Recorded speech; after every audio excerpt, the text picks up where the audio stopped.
There's nothing that the news likes more than putting a reporter out in terrible weather.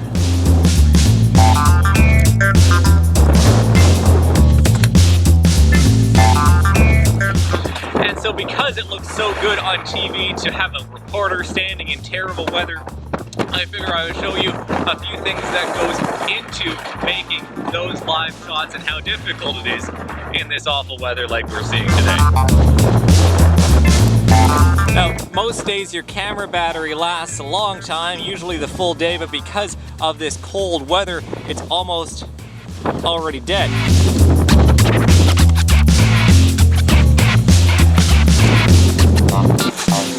So this right here, probably the worst part about doing live hits in the wintertime, because you have this connector that goes in there and it goes in and you have to twist it.